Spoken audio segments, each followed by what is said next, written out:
할렐루야.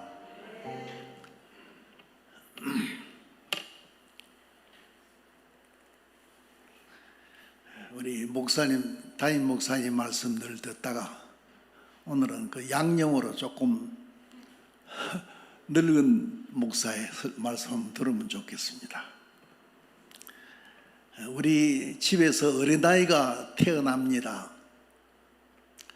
근데 그 어린아이가 한 몇 달 지나면은 아주 예쁘죠. 얼마나 어린아이 예쁩니까? 옛날 어른들은 눈에 넣어도 안 아플 정도로 예쁘고 아름답고 소중한데 그렇게 예쁜 어린아이입니다. 근데 이 어린아이가 나중에 막 어른이 되면 그런 아름다움이 없어져 버려요. 그러니까 어린아이가 안 자라가고 그 아름다운 어린아이 그대로 가만히 있으면 얼마나 좋겠어요. 어떻습니까? 그런데 어린아이는 아무리 예쁘고 아무리 곱고 아무리 아름다워도 자라가야 돼요. 자라가가지고 어른이 돼야 됩니다. 그래야 인격적인 사람이 되고 사람 구실을 다 할 수 있는 그런 사람이 될 수 있습니다. 아름답다고 자라지 않고 그대로 가만히 있으면 부모가 얼마나 실망하겠습니까? 아이는 자라가야 돼요. 자라가지 않고 그냥 있으면 부모는 뭐 대실망입니다. 우리 신앙도 자라가야 돼요. 성장하지 않는 신앙은 어린아이의 신앙입니다. 그런데 그 신앙 성장에는 경로가 있어요. 무엇을 거쳐서 자라가는가. 우리 젊은 분들, 컴퓨터를 하는 분들은 잘 아시겠습니다만 그 컴퓨터 윈도우즈에 어떤 파일을 저장했다가 나중에 그것을 찾아가지고 이용하려고 하면은 그 파일을 저장한 경로를 잘 알아야 됩니다. 경로를 모르면은 그 파일을 찾을 수 없어요. 컴퓨터 어느 구석에 저장했는지 찾을 수 없어요. 경로를 잘 알면은 그것을 잘 찾아서 할 수 있는데, 그렇기 때문에 어떤 파일을 저장할 때는 그 파일을 저장하는 경로를 잘 기억해 두었다가 나중에 그 경로를 따라서 이제 따라가면은 파일을 쉽게 찾을 수가 있게 됩니다. 우리 신앙도 마찬가지입니다. 우리 신앙을 성장하는 경로가 있어요. 그냥 하는 게 아니고 신앙이 무엇을 거쳐서 어떤 경로를 통해 가지고 성장해 간다. 경로가 있어요. 그 경로를 잘 따라가면은 그 신앙은 승승장구 잘 성장할 수가 있게 되는 것입니다. 그럼 이 시간에는 우리 신앙 성장의 그 경로를 한번 따라가 보겠습니다. 신앙 성장에는 어떤 경로가 있는가?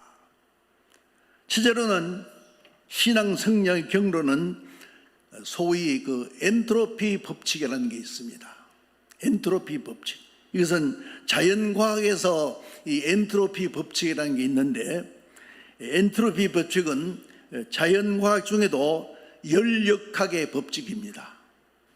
열역학의 법칙에는 제1법칙과 제2법칙이 있는데, 제1법칙은 에너지는 항상 보존된다고 하는 에너지 보존의 법칙이고, 또 제2법칙은 에너지는 항상 이제 시간의 흐름에 따라서 질서에서 무질서로, 또 사용할 수 있는 것에서부터 사용할 수 없는 것으로 변화된다는 그런 이론입니다.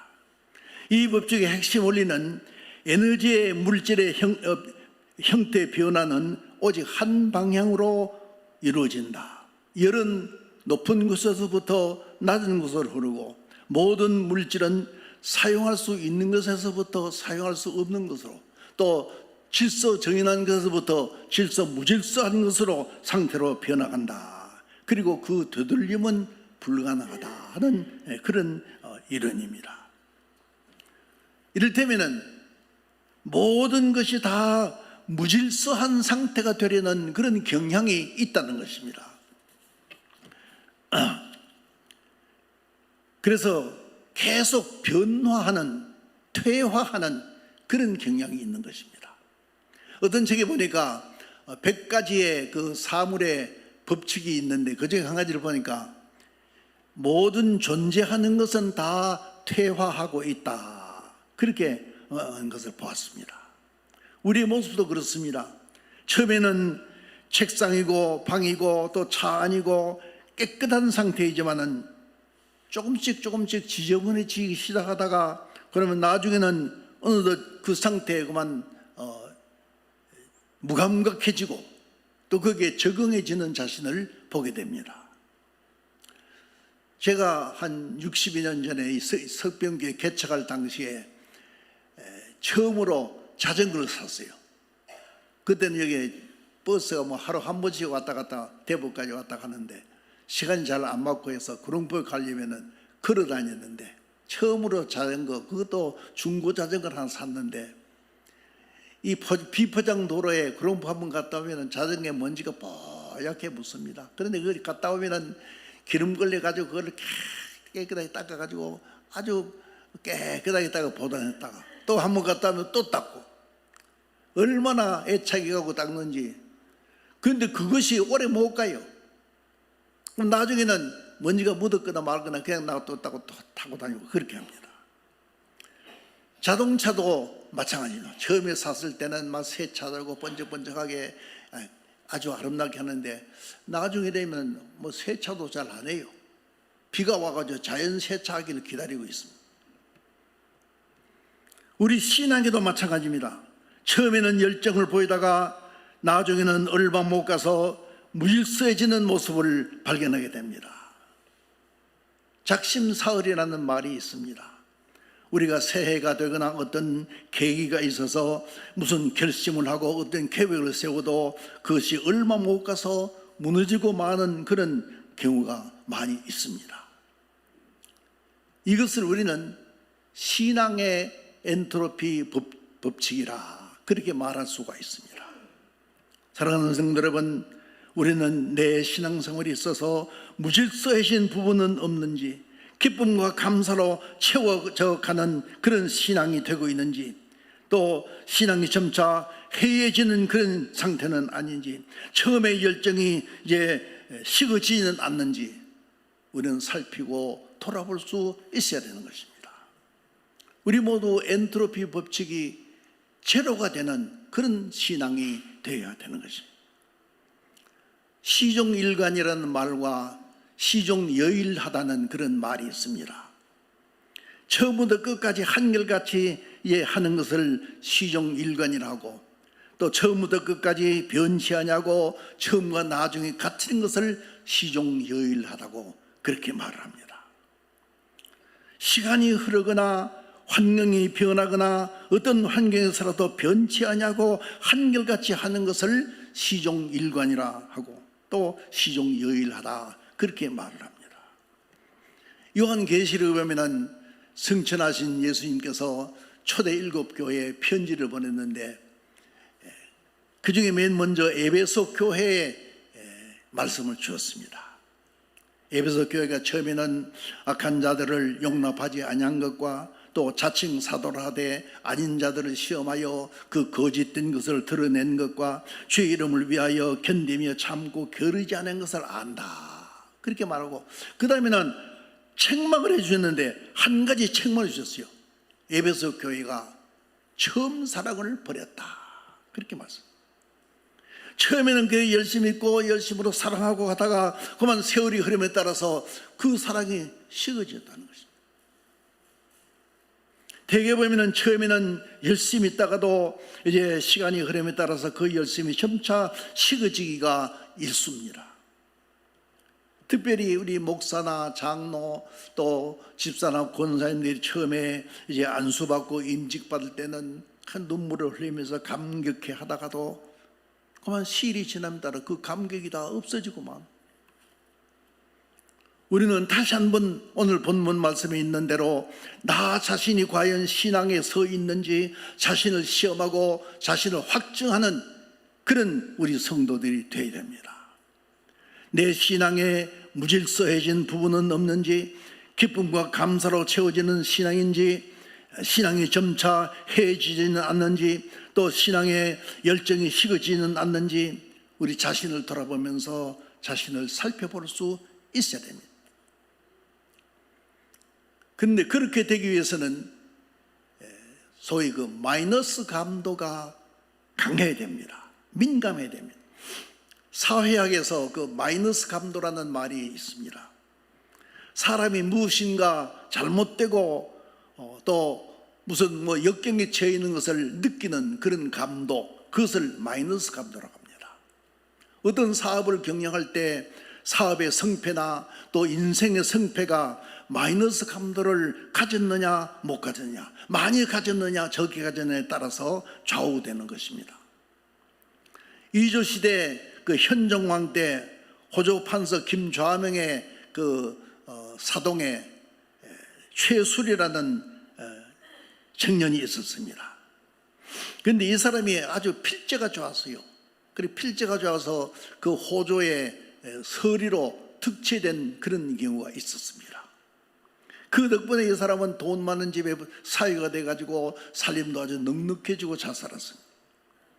그런데 하루는 이 최설의 어머니가 그 김좌명 대감을 찾아가지고 자기 아들을 이전과 같이 종으로 되돌려 달라고 그렇게 간청을 했습니다.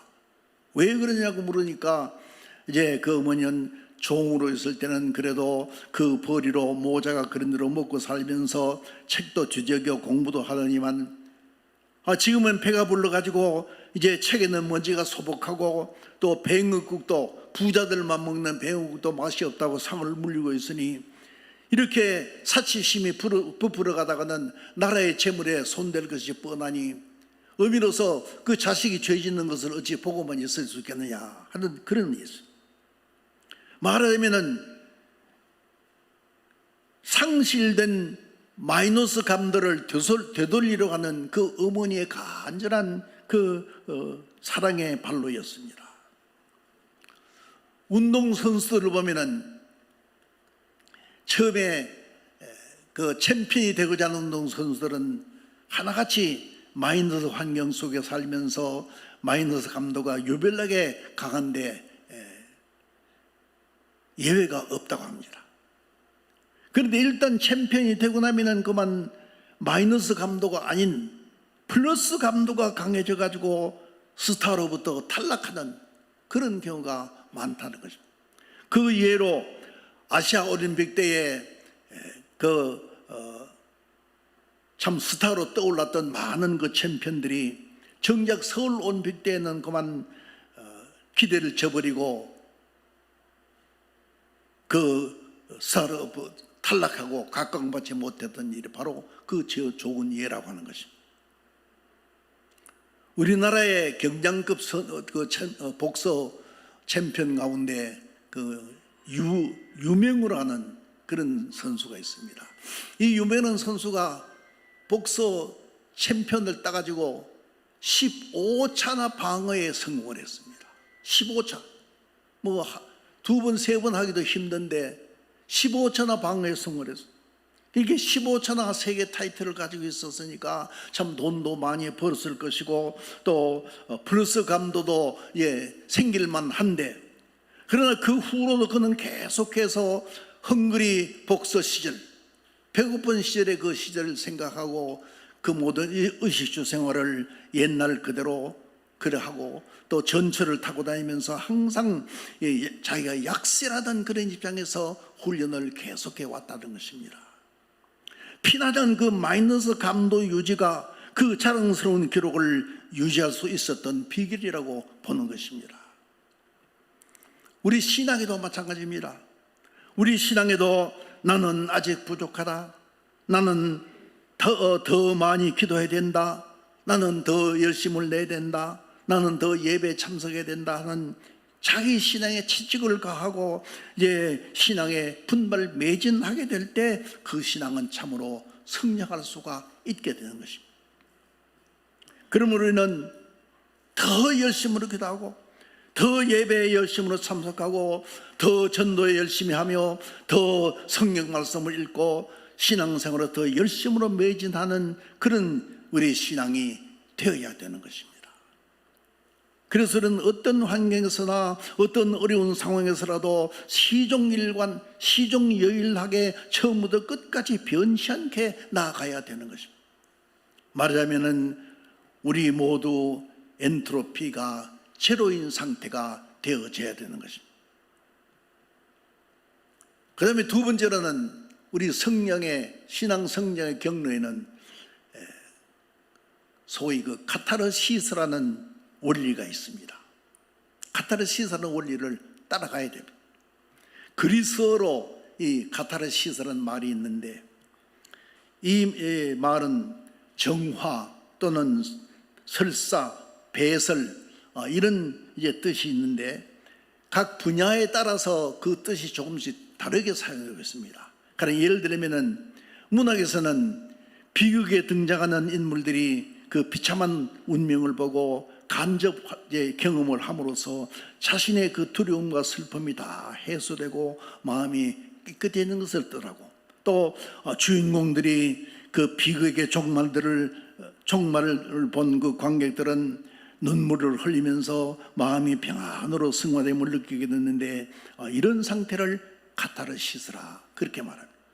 그리고 심리학에서는 마음속에 억압된 그 이제 감정의 응어리나 상처를 언어나 행동을 통해서 다 이제 밖으로 배출시키고 강박관념도 다 배출시키고 그리고 정신의 안정을 얻는 것을 카타르시스라고 합니다. 예를 들면은 전에 언젠가 방영되었던 그 KBS 드라마 그 전우치라는 그 드라마가 바로 그런 좋은 예입니다.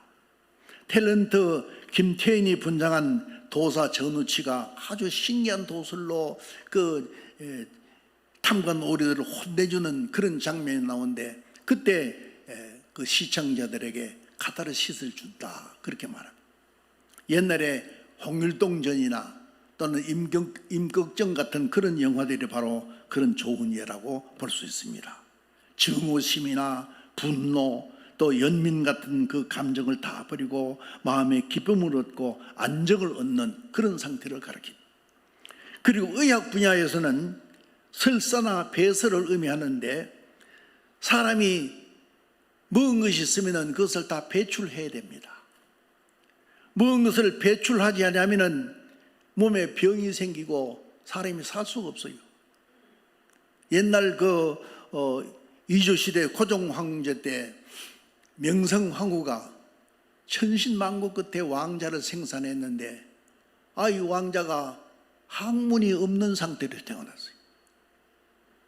양이가 의료 선교사로 온 양이가 이것을 수술로 치료하려고 하니까 왕자의 칼을 댈 수 없다 하는 그런 그 아주 고정관념 때문에, 그리고 특별히 그 이제 그 흥선 대웅원의 반대로 결국 수술을 하지 못하고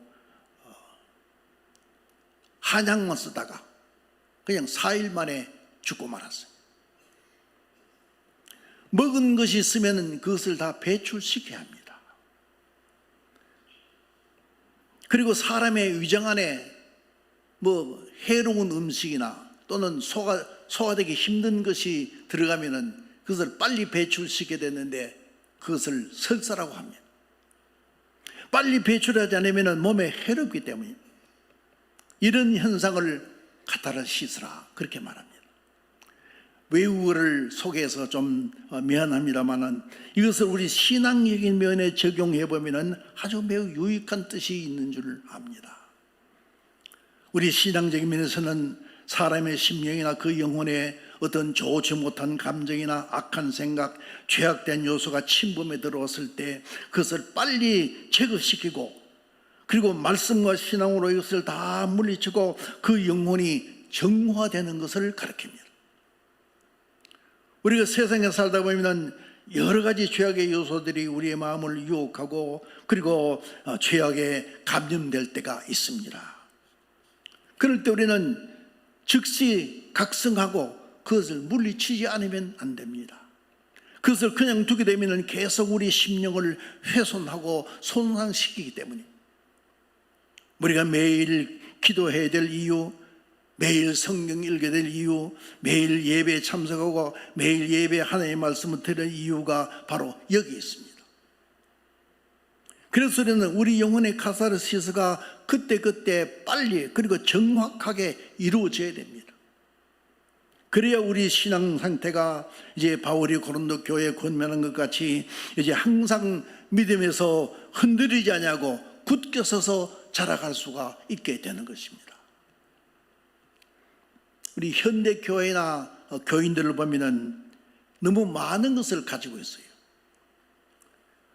그래서 버릴 것을 버리지 못해서 다시 말하면 신앙생활에 카타르시스 해야 될 것을 잘 하지 못함으로 탈이 날 위험에 처해 있는 것을 볼 수 있습니다. 마치 옛날 그 예수님 당시에 유대교 지도자들이 버릴 것을 버리지 못함으로 예수님께로부터 책망을 받은 것을 방불케 하고 있습니다. 이와 같이 어떤 면에서 현대 교회와 교인들은 버릴 것을 버리지 못하고 너무 많은 것을 가지고 있다고 볼 수 있습니다. 그래서 이 시간에는 버려야 할 것이 무엇이며 카타르시스 해야 할 것이 무엇인가를 한번 생각해 보도록 하겠습니다. 마태복음 16장 6절에 보면 예수님께서 바리새인과 사두개인의 누룩을 주의하라 그런 말씀했어요. 그 제자들이 마침 그때 점심을 준비를 못했는데 바리새인 누룩을 주의하라 무슨 말인가? 이 점심 떡을 준비할 때 바리새인 누룩을 넣지 말란 말인가? 그렇게 이제 의심하고 있을 때 예수님께서 어찌 너희들이 알아듣지 못하냐? 바리새인들의 그 교훈을 주의하란 말이 아니냐? 그렇게 말씀. 바리새인들의 교훈을 주의하라. 그러면 그 바리새인들과 사두개인의 교훈이 무엇이냐?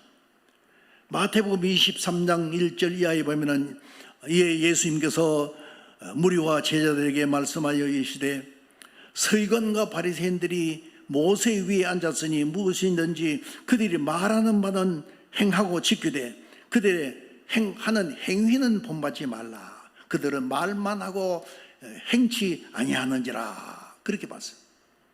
그들이 모세 위에 자리에 앉았다는 것은 그들이 율법을 가르치는 그런 권위 있는 자리에 있기 때문에 그들이 말하는 것, 그건 그 율법이 아닙니까? 그건 지키고 행하되 그들의 행하지 아니하는 행위, 그건 벌받지 마라. 그리고 마태복음 23장 그 다음에 4절 이하에 보면은 무거운 짐을 묶어 사람의 어깨에 지우되 자기는 한 손가락으로도 움직이지 아니하며 그들의 모든 행위를 사람에게 보이기로 하나니 곧 경문을 넓게 하며 옷수를 길게 하고 잔치의 윗자리와 회당의 높은 자리와 시장에서 문안받는 것과 사람에게 랍비라 칭함을 받는 것을 좋아하느니라. 그렇게 말씀했습니다. 이것을 간단하게 줄여서 말하면 그 바리새인들의 자기 절대주의를 말합니다. 자기 독선주의, 자기만 의롭다고 믿고 남을 죄인시하는 그런 상태. 그리고 또 하나는 이제 이중인격자, 사람에게 보이려고 옷을 길게 하고 여기다가 성경 구절을 써보자고 경문을 크게 하고 그리고 시장에서 구제할 때도 나팔을 불면서 사람에게 크게 보이려 하는 그런 것, 이중인격자, 표리가 부동하는 것. 그리고 이기주의, 자기중심주의입니다. 무거운 짐을 묶어서 사람의 어깨에 지우고 자기들은 한 손가락도 움직이지 않냐는 그런 이기주의. 여러분, 배가 바다를 항해하다가 풍랑을 만나면은 그 무거운 짐들을 다 버려야 됩니다. 배를 가볍게 해야 돼요. 그래야 그 풍랑에서 살아남을 수가 있게 됩니다. 카타르시스를 해야 됩니다. 오늘 우리는 어떤 면에서 너무 많은 것을 가지고 있습니다. 카타르시스 해야 될 것들이 너무나 많이 있습니다. 예수님께서는 마음이 가난한 자가 복이 있다고 하셨는데 바로 이 말씀은 카타르시스 한 그 심령을 가르친 줄 압니다. 마음을 비운다는 그런 말이 있지 않습니까? 무슨 뜻입니까? 모든 것을 다 버리고 카타르시스 하라는 그런 말씀. 이제 우리의 심령은 좀 더 카타르시스 해야 되겠습니다. 좀 더 마음을 비워야 되겠습니다.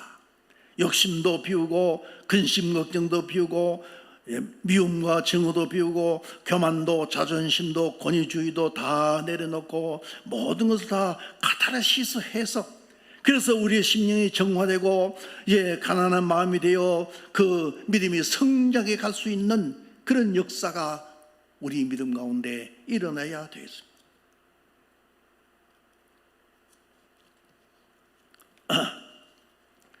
우리의 마음을 비우지 않으면, 우리의 마음에 다른 것으로 꽉 차 있으면 거기 하나님의 은혜가 들어올 틈이 없습니다. 마음을 다 비워야, 빈 마음이 되어야 거기에 하나님의 은혜가 들어올 수 있게 되는 것입니다. 이것을 사회학에서 그 이중 불가입성의 원리라 그렇게 말합니다. 불가입성의 원리라. 이 말은 어떤 같은 공간 안에 두 개의 물체가 동시에 있을 수 없는 것을 가리킵니다. 가령 이 컵에 물이 들어있습니다.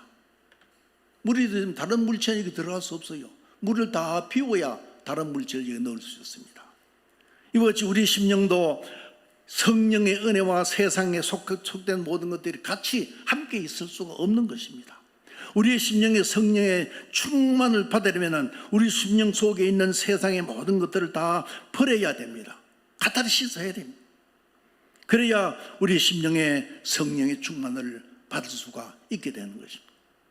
간절히 바라기는 우리의 심령을 완전히 카타르시스해서 성령의 충만을 받아 이제 세상의 것에 얽매이고 또 진리를 살던 우리의 심령들이 모든 억압된 삶을 다 내려놓고 카타르시스해서, 그래서 이 땅에 살면서도 주님과 동행하며 기쁨과 감격 속에서 우리 신앙이 자꾸만 계속해서 성장해 갈 수 있는 이런 은혜가 있기를 주님의 이름으로 축복합니다. 마지막으로 하나는 정글의 법칙을 따라야 됩니다. 정글의 법칙을 따라가야 우리 신앙이 성장할 수 있게 됩니다. 세계 제2차 대전 때 일본의 공격을 받은 그 영국군 가운데 스펜서라는 사람이 도망을 해가지고 숲속으로 도망을 했습니다. 그런데 그 숲속에 남양 지방에 그 정글 속이 아닙니까? 정글 속으로 도망을 가지고 거기서 9개월 동안이나 원주민들에게 발견되기까지 9개월 동안 그 숲속에 숨어 살았어요. 그 정글은 뱀과 독충들이 들끓고 그리고 야생의 맹수로부터 언제 습격을 받을지 모르는 그런 위험한 지대입니다. 그러나 다른 한편으로는 아주 풍성한 열매가 있고 그리고 또 약초도 있고 또 신선한 샘물이 흐르는 그런, 말하자면 열대 낙원이기도 한 것입니다. 그런데 그 정글 속에서 9개월 동안 살면서 지냈던 그 장본인 스면서가 깨달은 것은 그 정글은 중립지대라는 것입니다. 정글은 중립지대. 정글은 절대적으로 생존을 불가능하게 만드는 그런 어떤 위험지대도 아니고, 그렇다고 해가지고 모든 것이 보장되는 그냥 안전하게 살 수 있는 그런 낙원도 아니라는 것입니다. 정글은 어디까지나 중립지대. 말하자면은 그곳에서 살아남기 위해서는 살아남느냐 못하느냐 하는 것은 자기의 노력과 자기의 태도에 달렸다는 것입니다.